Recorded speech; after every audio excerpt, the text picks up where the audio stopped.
ಜಪಾನಿನ ದಕ್ಷಿಣ ಭಾಗದಲ್ಲಿರುವ ನಾರಾ ಪ್ರದೇಶದಲ್ಲಿ ನಡೆದ ಈ ಘಟನೆ ಕೇಳಿದರೆ ಯಾರಿಗೂ ಅಚ್ಚರಿ ಆಗದೆ ಇರಲು ಸಾಧ್ಯವೇ ಇಲ್ಲ. ಗಂಡ ಹೆಂಡತಿ ಒಂದೇ ಮನೆಯೊಳಗೆ, ಒಂದೇ ಮಂಚ, ಒಂದೇ ಊಟ. ಆದರೆ 20 ವರ್ಷಗಳ ಕಾಲ ಪರಸ್ಪರ ಒಂದೇ ಒಂದು ಮಾತನ್ನು ಆಡಲಿಲ್ಲ. ಓಟೋ ಕಟಯಾಮ ಹಾಗೂ ಯೂಮಿ ಕಟಯಾಮ ಈ ದಂಪತಿಗಳದು ಸಾಮಾನ್ಯ ಕುಟುಂಬವಾಗಿತ್ತು. ಅವರಿಗೆ 2 ಮಕ್ಕಳು ಕೂಡ ಇದ್ದರು. ಆದರೆ ಒಂದು ದಿನ ಗಂಡನಿಗೆ ಹೆಂಡತಿಯ ಮೇಲೆ ಏನೋ ಅಸಮಾಧಾನ ಉಂಟಾಯಿತು. ಕಾರಣ ದೊಡ್ಡದಾಗಿರಲಿಲ್ಲ, ಆದರೆ ಅಹಂ ದೊಡ್ಡದಾಯಿತು. ಆ ಕ್ಷಣದಿಂದ ಗಂಡನು ಒಂದು ತೀರ್ಮಾನ ತೆಗೆದುಕೊಂಡನು. ಇನ್ನು ಮುಂದೆ ಆಕೆಯ ಜೊತೆ ಮಾತನಾಡಬಾರದು, ಅಷ್ಟೇ. ಅದ್ಭುತವೆಂದರೆ ಹೆಂಡತಿಯು ಸಹ ಪ್ರತಿಯಾಗಿ ಜಗಳವಾಡಲಿಲ್ಲ, ಕೂಗಲಿಲ್ಲ, ಮೌನದಲ್ಲೇ ಬದುಕಲು ಶುರು ಮಾಡಿದರು. ದಿನಗಳು ತಿಂಗಳುಗಳಾದವು, ತಿಂಗಳುಗಳು ವರ್ಷಗಳಾದವು. ಹಾಗೆ 20 ವರ್ಷಗಳು ಕಳೆದು ಹೋದವು. ಈ ನಡುವೆ ಮೌನದಲ್ಲೇ ಮತ್ತೊಂದು ಮಗು ಕೂಡ ಜನಿಸಿತು. ಮಕ್ಕಳೊಂದಿಗೆ ಇಬ್ಬರೂ ಮಾತನಾಡುತ್ತಿದ್ದರು. ಮನೆಯ ಕೆಲಸಗಳು ನಡೆಯುತ್ತಲೇ ಇದ್ದವು. ಆದರೆ ಗಂಡ ಹೆಂಡತಿ ನಡುವೆ ಮಾತ್ರ ಸಂಪೂರ್ಣ ಮೌನ.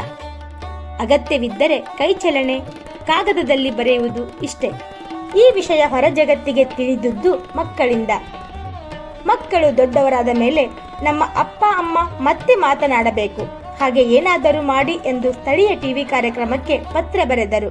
ಟಿವಿ ತಂಡವು ಓಟೋ ಮತ್ತು ಯೂಮಿ ತಮ್ಮ ಜೀವನದಲ್ಲಿ ಮೊದಲ ಬಾರಿಗೆ ಭೇಟಿಯಾದ ಉದ್ಯಾನವನದಲ್ಲೇ ಮತ್ತೆ ಭೇಟಿಯಾಗುವ ವ್ಯವಸ್ಥೆಯನ್ನು ಮಾಡಿತು.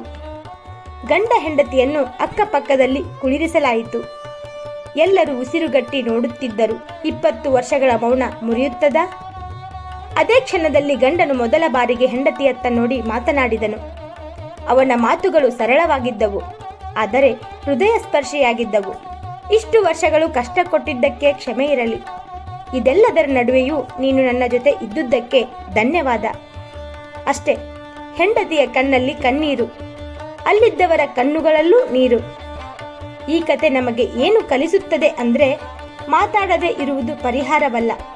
ಏನೇ ಸಮಸ್ಯೆ ಇದ್ದರೂ ಮಾತಾಡಿ ಪರಿಹರಿಸಿಕೊಳ್ಳಬೇಕು.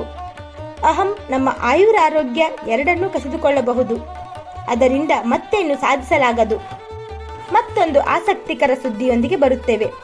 ವಿಡಿಯೋ ಲೈಕ್ ಮಾಡಿ ಹಾಗೂ ಚಾನೆಲ್ ಸಬ್ಸ್ಕ್ರೈಬ್ ಮಾಡುವುದನ್ನು ಮರೆಯಬೇಡಿ. ನಮಸ್ಕಾರ. ಚಿಕ್ಕ ಚೊಕ್ಕ ಮಾಹಿತಿಗಾಗಿ ನಮ್ಮ ಚಾನೆಲ್ ಸಬ್ಸ್ಕ್ರೈಬ್ ಮಾಡಿ.